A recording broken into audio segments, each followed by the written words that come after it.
The wind howled through the narrow streets of Salem, sending dry leaves skittering across the cobblestones. The sky was overcast, the heavy clouds turning everything a dull gray.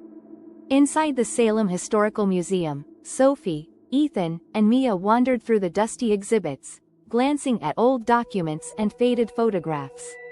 It was the perfect day for their history project, but none of them had expected it to feel so eerie. How are we supposed to write anything interesting about this place? Mia groaned, tapping a glass case filled with rusted artifacts from the 1600s. Everything's so old and creepy. That's the point, Mia, Ethan replied, his eyes scanning a wall of portraits. It's supposed to be spooky. You know, witch trials, ghosts, all that good stuff. Sophie stayed quiet, her gaze fixed on an old oil painting of 3 women being dragged to the gallows. The title beneath the painting read, "The Last Witches of Salem, 1693. There was something about their expressions, desperation mixed with an unsettling calm, that made her skin prickle. She shook her head and turned away. Let's just finish this up, Sophie said, trying to sound casual. The faster we get through this, the faster we can go home. As they made their way through the museum, they entered a dusty, dimly lit room labeled the archives. Shelves lined the walls, filled with brittle papers and ancient books that looked like they hadn't been touched in centuries. Mia, ever the clumsy one, tripped over a loose board on the floor and knocked into a tall stack of books. The heavy volumes tumbled to the ground with a loud crash, sending dust into the air. Great job, Mia, Ethan muttered, bending down to help pick them up. I didn't mean to, she said defensively, rubbing her ankle. These floors are like a death trap. Sophie reached out to lift a particularly heavy book and froze. Beneath the pile of fallen books was something odd, a small compartment hidden beneath a loose floorboard. She gently pried it open, revealing a weathered, leather-bound journal. Its surface was dark with age, but the intricate golden lock shaped like an eye gleamed as though it had just been polished. What is that? Mia asked, peering over Sophie's shoulder. I don't know, Sophie whispered, feeling a strange pull toward the journal. She lifted it carefully, brushing off the dust. The lock's design was mesmerizing, almost as if it was watching them. Ethan took a step back. You don't think that's, cursed or something, right? Please, Sophie scoffed, though the uneasy feeling in her stomach hadn't gone away. It's just an old book. From behind them, a voice croaked, you shouldn't mess with things that aren't yours. The trio spun around to see the old museum curator standing in the doorway, her face lined with wrinkles, her eyes sharp. She hobbled closer, staring at the journal in Sophie's hands. That book. I've never seen it before, the curator murmured, her voice low. But I'd be careful if I were you. Some things from the past are better left undisturbed. Creepy much? Ethan whispered as the curator shuffled away, her cane tapping softly on the wooden floor. Despite the warning, curiosity burned in Sophie's mind. She quickly stuffed the journal into her backpack, not ready to let go of the strange find. They left the museum shortly after, the sense of unease lingering in the back of Sophie's mind. Later that evening, Sophie sat cross-legged on her bed, the journal resting in front of her. She hesitated before opening her backpack, feeling an odd mixture of excitement and dread. The air in her room seemed colder than usual, but she brushed the feeling off as nerves. With a steady breath, she pulled out the journal and examined the lock. I can't believe I'm doing this, she muttered, grabbing a small hairpin from her nightstand. After a few fumbling attempts, she managed to pick the lock. With a soft click, the cover popped open. The pages were blank. Sophie frowned. Seriously? She flipped through the first few pages, but each one was as empty as the last. She had almost given up when, on the 5th page, dark ink began to bleed into the parchment, as though the journal were writing itself. The words appeared in elegant, curling script, "Do not read aloud." Sophie blinked. She hadn't written that. No one had. The ink was still fresh, glistening on the page. Her heart pounded in her chest, but she couldn't stop herself from turning the page. Just then, her phone buzzed. It was a group text from Ethan. Guys, we have to meet up. Mia's freaking out about something. Bring the book. Sophie grabbed the journal, threw on her jacket, and ran out the door. She didn't notice the faint whispers that followed her, or the shadow that passed through her bedroom window as she left. At Ethan's house, they gathered in his basement, the journal sitting between them like some forbidden artifact. Mia was pacing nervously, her face pale. "We need to open it," Ethan said, though his voice lacked confidence. "I already did," Sophie admitted. "It wrote something, by itself." "Wrote something? By itself?" Mia whispered, wide-eyed. "This is insane." "Look," Ethan said, flipping through the pages. "It's still blank." Sophie snatched the journal from his hands. She could see the ink, dark and wet, but to Ethan, it appeared empty. "I'm telling you, it's there." Ethan shrugged. "Fine, what does it say?" With her heart racing, Sophie read aloud the words. "Do not read aloud." As soon as the last word left her lips, the lights flickered. The basement's temperature dropped so quickly that they could see their breath in the air. A low, echoing creak came from upstairs, followed by the unmistakable sound of footsteps. They all froze. The footsteps were slow and deliberate, as if someone, or something, was walking directly above them. Ethan stood up, panic flashing in his eyes. "We're the only ones home." Suddenly, a shadow passed by the small basement window, and the footsteps stopped. The journal lay still, its open pages facing them like a silent warning. The cold hadn't left Sophie since the moment they opened the journal. She woke up shivering, despite the layers of blankets wrapped around her. The morning sun streamed weakly through her bedroom window, but it did nothing to chase away the chill clinging to her skin. As she rubbed her arms to warm up, her thoughts returned to the journal, and to the footsteps they'd heard in Ethan's house the night before. They hadn't found anything when they went upstairs. Ethan's house was empty, as it should have been. No signs of an intruder, no open doors, and no shadowy figure. Yet they'd all heard it. The slow, deliberate steps, pacing right above them. They'd agreed to keep the journal hidden for now, but the uneasy nod at Sophie, like something was watching her even now. As Sophie got ready for school, she couldn't shake the feeling that something had changed. It was subtle, but the world felt different, darker. At school, Sophie met up with Ethan and Mia. Mia looked pale, her usual energy replaced by a distant, distracted look. Ethan tried to play it off, but Sophie could see the tension in his posture. "I didn't sleep much," Ethan said, his voice low as they sat together in the cafeteria. "Kept thinking about that thing we saw. Or, whatever it was." "You're telling me," Mia muttered, rubbing her temples. "I swear I heard someone whispering outside my window last night. I looked, but no one was there." Sophie's stomach twisted. "Maybe we should take the journal back to the museum," she suggested. "I don't know why, but it feels wrong to keep it." Ethan nodded slowly, but Mia shook her head. "We can't just give it back. What if we really did open something? I mean, we've all seen enough movies to know how this goes. The journal won't just disappear because we want it to." The conversation was cut short when Sophie's phone buzzed. It was a text from her little brother, Lucas. "Hey, who was that lady in your room last night? She was watching me sleep. Super creepy." Sophie's blood ran cold. "What lady?" She quickly texted back. "The lady with the long black dress. She was standing at the end of my bed when I woke up. But then she was gone." Sophie dropped her phone, her hands shaking. Her brother was only 7 years old. What if he wasn't making it up? What if the journal had somehow let something into their lives? "I think something followed me home," Sophie whispered, her voice trembling. "Lucas saw something in my room last night." Ethan leaned in, lowering his voice. "This is getting out of hand. If we're being haunted or cursed or whatever, we need to figure out what's happening, and fast." "I have an idea," Mia said hesitantly. "My grandma has this old witchcraft book. She used to collect stuff like that when she was into all that new age magic. Maybe we could use it to find out what kind of spell we triggered." Sophie wasn't sure if Mia's plan would work, but it was the best lead they had. "Okay," she agreed. "Let's meet up at your place after school." That evening, they gathered in Mia's cluttered attic, surrounded by old furniture, dusty boxes, and shelves filled with strange trinkets. A stained glass window cast colorful patterns across the floor as the sun set outside. Mia pulled out a heavy, leather-bound book from a pile of old papers and set it in front of them. The title, The Witch's Grimoire, was etched in gold letters across the cover.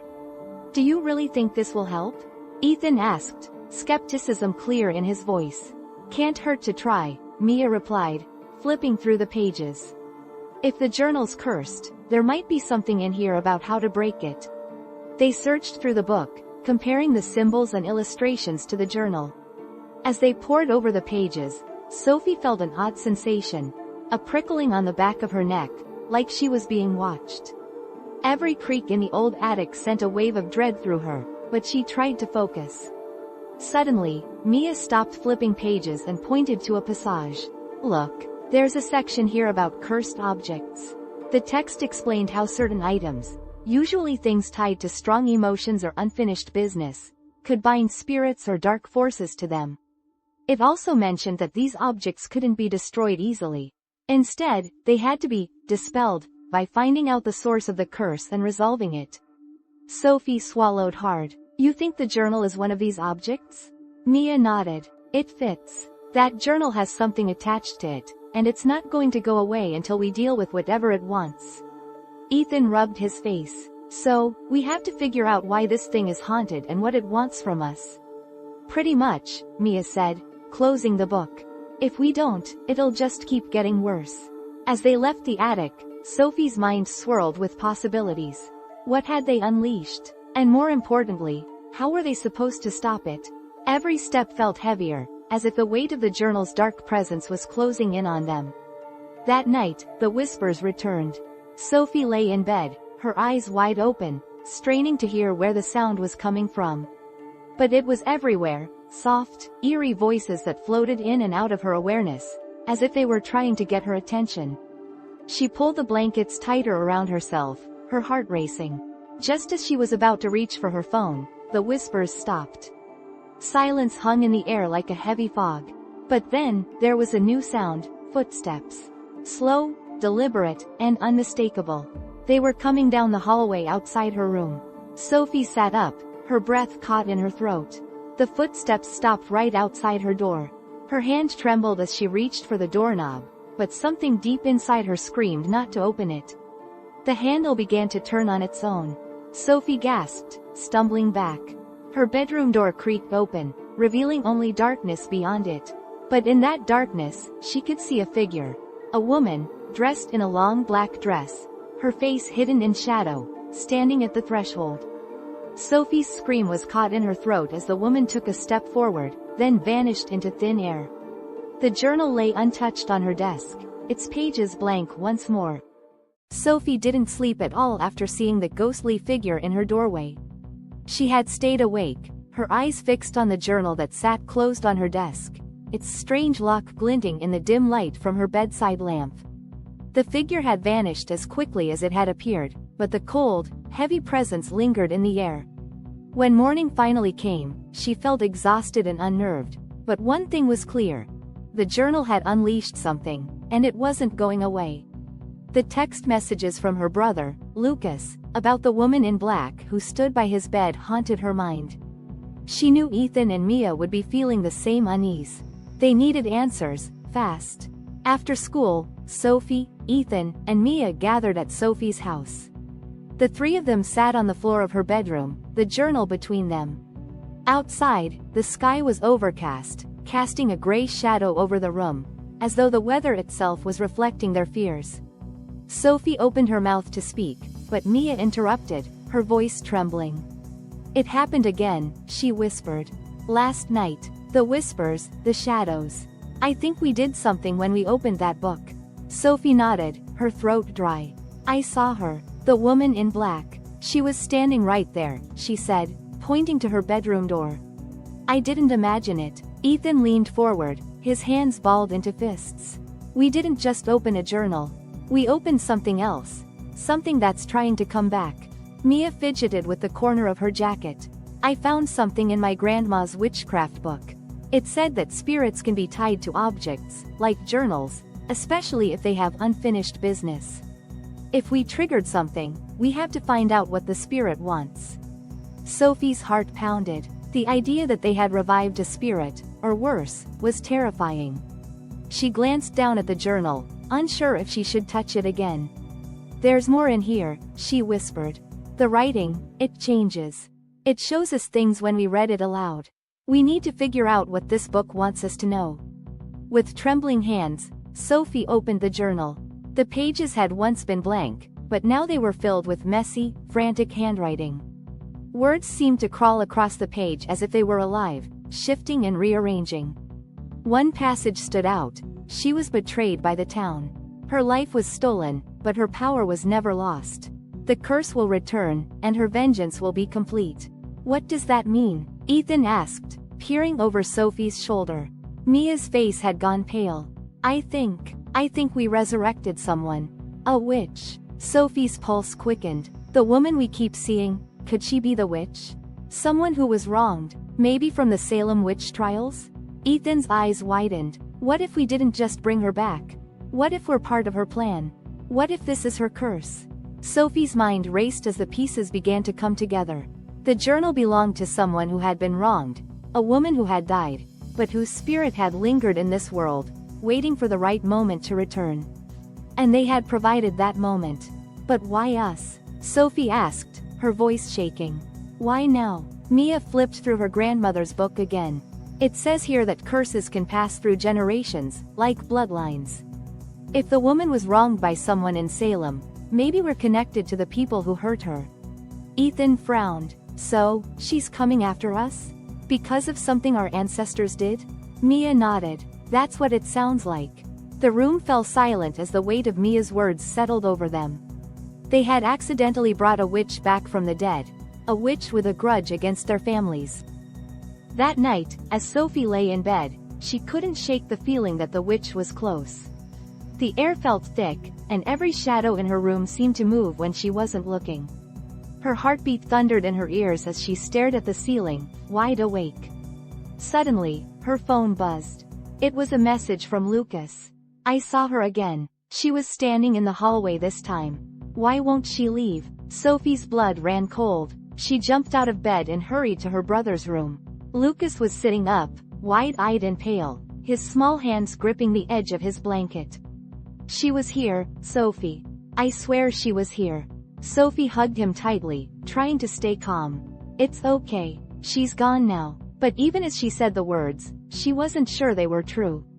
The figure in black hadn't left. She was getting closer. The next day, the three of them returned to the museum. They had no other choice but to try to learn more about the journal and the witch they had awakened. The old museum curator, the same woman who had warned them before, eyed them suspiciously as they walked in. You're back, she said, her voice raspy. What did I tell you about messing with things you don't understand? Sophie stepped forward, her voice firm. We found something. A journal. It's haunted, or cursed, or something. We need to know what's going on. The curator's eyes widened, and she immediately ushered them into a quiet corner of the museum. A journal, you say? Describe it. Sophie pulled the journal from her backpack and placed it on the table. The old woman's face went pale as soon as she saw the golden lock shaped like an eye. This journal? I never thought it would surface again, she whispered. Do you know what it is? Mia asked, her voice trembling. The curator nodded slowly. It belonged to a girl named Eliza Dane. She was accused of witchcraft during the Salem trials. But there was something different about her. She was more powerful than anyone realized. Before she was executed, she cursed the town, swore she would return for revenge. The journal was hidden, sealed away so that no one would ever find it and release her. Sophie's heart pounded in her chest. But we did. We opened it. The old woman's gaze was hard. Then you've brought her back. Eliza's spirit is bound to that journal, and now that it's been opened, she won't stop until her curse is complete. Sophie's voice wavered. How do we stop her? The curator looked down at the journal, her expression grim. You can't destroy the journal, not without facing her full wrath. But there may be a way to trap her spirit again. You'll need to find the spell she used to curse the town. It should be in the journal. Sophie exchanged a nervous glance with Ethan and Mia. They had come this far, there was no turning back now. They had to find the spell and stop Eliza before her curse claimed them all. That night, as Sophie prepared to open the journal once more, the whispers returned, louder and more insistent than ever. The air in Salem felt thick, as though the very town had become aware of the growing darkness. Everywhere Sophie looked, things seemed off. Animals were skittish, people were on edge, and strange things were happening in the most ordinary places. But it wasn't just the town that had changed. Sophie felt it too, like a cold shadow that clung to her no matter where she went. It had been 2 days since their visit to the museum, and the discovery of Eliza Dane's journal weighed heavily on Sophie, Ethan, and Mia. They knew the witch was back, her spirit tied to the journal, but they didn't know how to stop her. Every night, Sophie lay awake, listening for the whispers and footsteps she now expected to hear. She had seen the figure of the woman in black too many times to dismiss it as a nightmare. On this particular day, the three of them met at Ethan's house. His parents were out, and the silence of the empty house only added to their unease. The journal sat on the coffee table between them, its golden lock gleaming ominously in the dim light. "We need to figure this out," Sophie said, her voice urgent. "She's getting stronger. The journal is tied to her, but if we don't do something soon, she'll break free completely." "Yeah, no kidding," Ethan muttered, rubbing his eyes. "I haven't slept in days. Every time I close my eyes, I see her, just standing there. Watching. I'm having nightmares too," Mia whispered. "But it's more than that. I swear, my house is different now. I keep hearing things, like someone's walking around when no one's there." Sophie nodded. She knew exactly what Mia meant. It was as if Eliza's presence had seeped into their lives, bringing with her an oppressive, suffocating darkness. The witch wasn't just haunting them, she was invading their world. "We need to go back through the journal," Sophie said. "We missed something. The curator said there had to be a spell that can bind her again. We just need to find it." Ethan reluctantly opened the journal. The pages flipped on their own, as if the book was alive, guiding them to the section they needed to see. The ink bled across the pages, forming new words before their eyes. "Her power grows with each passing day. The curse will consume the bloodlines of those who betrayed her. Only by understanding her pain can the curse be broken." Sophie's heart raced. "It's us," she said, her voice shaking. "We're the descendants of the people who wronged her during the Salem witch trials." Mia gasped. "Our families?" Ethan leaned back, staring at the words in disbelief. "So we're paying for something that happened hundreds of years ago?" "It's not just about revenge," Sophie whispered. "She's feeding off our fear. Every time we see her, hear her, every nightmare, it's making her stronger. The journal is tied to her, but it's also connected to us." Mia's eyes widened. "What if that's why the journal came to us? We're part of her plan." Sophie's mind raced. "But if she needs us, then maybe there's a way we can stop her." "The journal said we have to understand her pain." "What does that mean?" They sat in silence for a moment, the weight of the curse pressing down on them. Sophie flipped through the journal, her fingers trembling. She stopped at a passage they hadn't seen before, a drawing of a young woman bound in chains, surrounded by fire. "It's her," Sophie whispered, staring at the image. "This must be Eliza. This is what happened to her." The words on the page began to shift again, and a new passage appeared beneath the drawing. "Betrayed by those she trusted, forsaken by her kin. She sought justice, but found only fire. Her spirit lingers, bound by vengeance." "She was innocent," Ethan said, his voice soft. "They burned her, but she wasn't a witch." Mia's hands shook as she pointed to another line. "Look. It says the only way to bind her spirit is to make amends for the betrayal. We have to break the cycle of revenge." "But how?" Sophie asked, frustration creeping into her voice. "How do we make amends for something that happened centuries ago?" Ethan stared at the journal. "What if it's not just about the past? What if she's after more than just revenge? Maybe she wants justice, real justice. Maybe if we find out the truth about what happened to her, we can stop this." Sophie nodded. It was a long shot, but it was their only shot.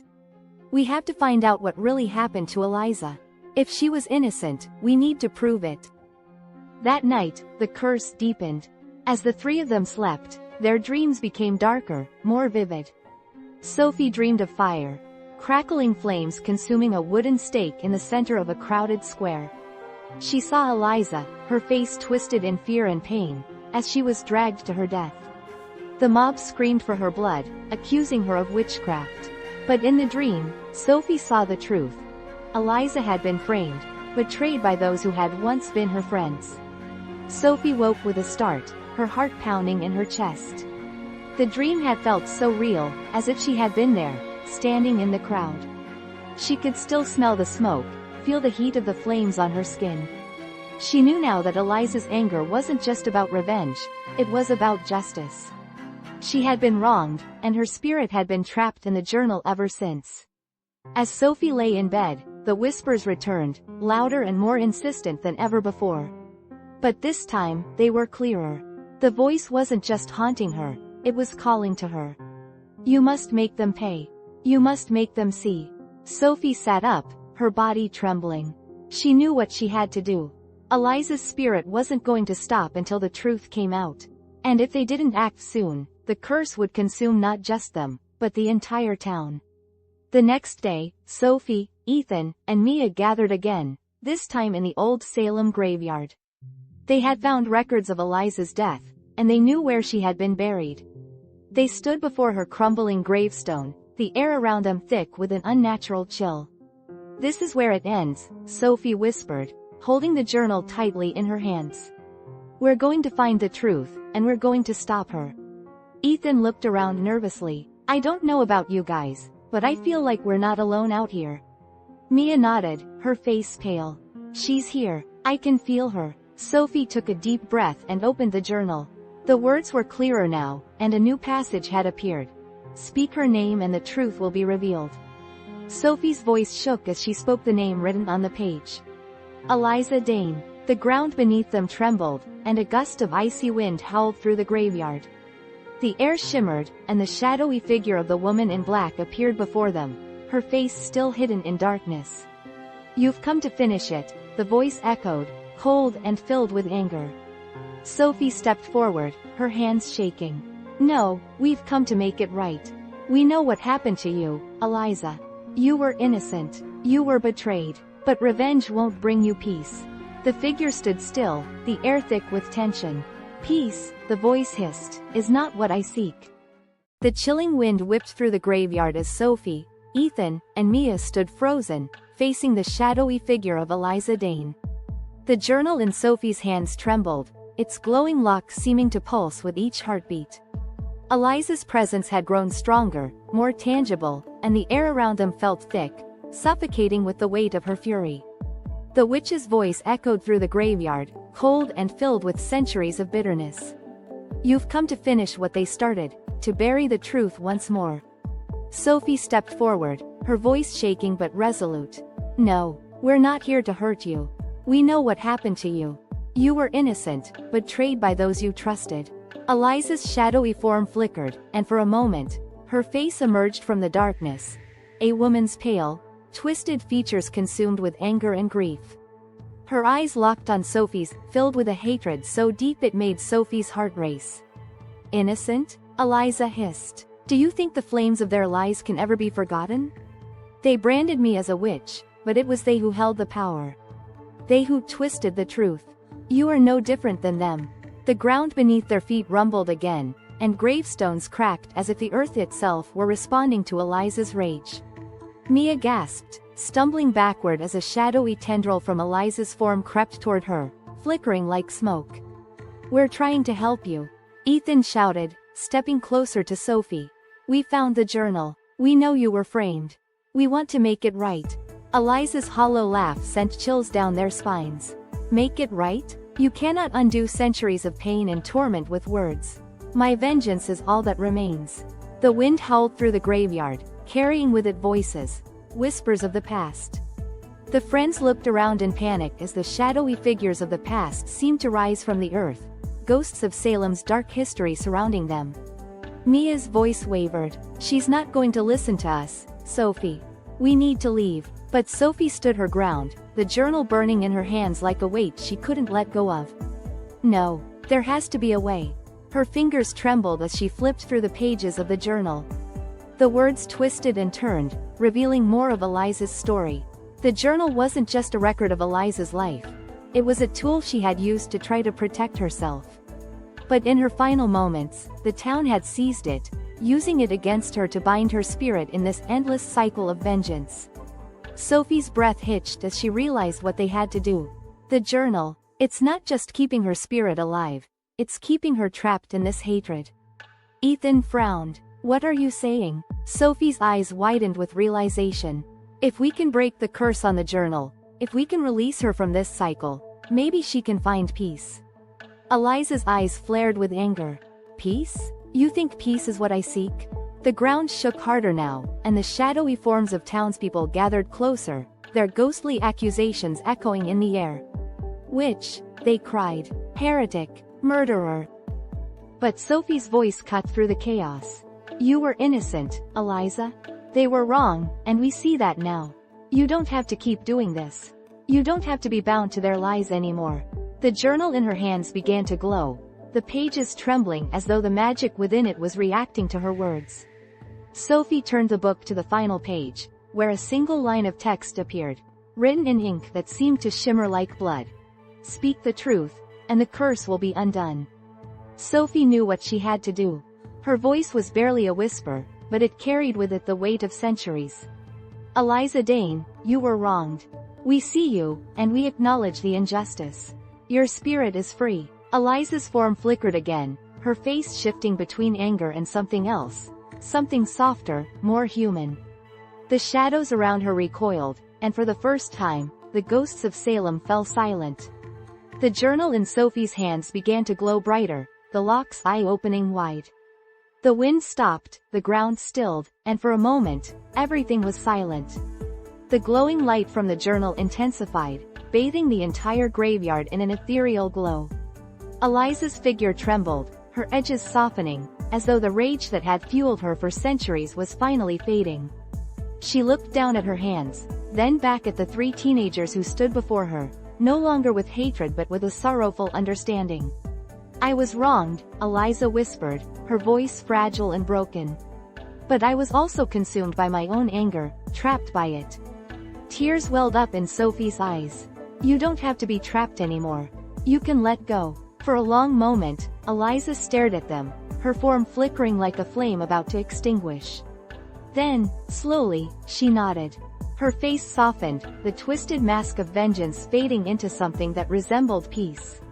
The journal in Sophie's hands began to disintegrate, turning to dust in the wind. As the pages crumbled, Eliza's figure dissolved into the night, her spirit finally free. The graveyard grew still, the fog lifting, and the oppressive weight that had hung over them was gone. It was as if the curse had been lifted not only from Eliza but from the land itself. Sophie, Ethan, and Mia stood in silence, the reality of what had just happened settling in. The journal was gone, the witch's spirit at rest. But they couldn't shake the feeling that this was only the beginning. Is it over? Mia whispered. Sophie nodded, though her heart still raced. For now. The three of them walked out of the graveyard together, leaving the past behind them. But as they disappeared into the night, none of them noticed the faint shimmer of light where Eliza had stood. A reminder that while the curse had been lifted, the past could never truly be forgotten. The night was unusually quiet as Sophie, Ethan, and Mia walked out of the graveyard. The fog had lifted, and the moon hung high above, casting a soft glow on their path. The journal had disintegrated into dust, and Eliza Dane's spirit had seemingly found peace. But the weight in Sophie's chest told her something wasn't right. There was a lingering tension in the air, something unspoken that clung to them like the last threads of a nightmare. They had set Eliza's spirit free, but the town of Salem still felt unsettled. The trio walked in silence, the crunch of leaves beneath their feet the only sound. They had crossed through the graveyard's gates and were almost home when Ethan stopped, his eyes narrowing.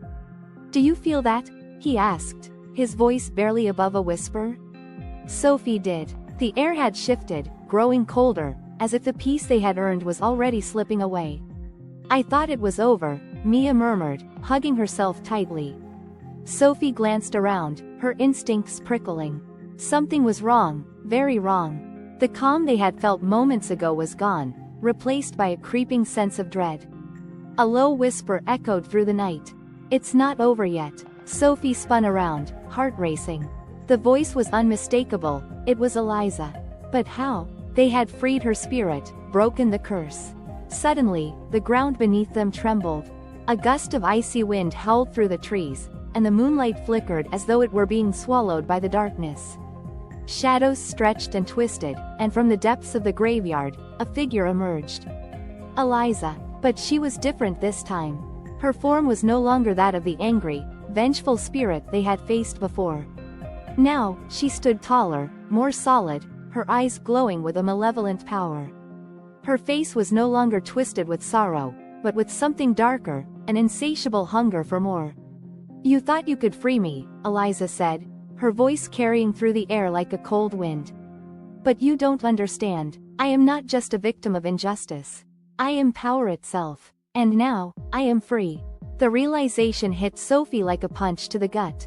The journal had been a prison, not just for Eliza's spirit, but for her growing power. In freeing her, they had unleashed something far worse.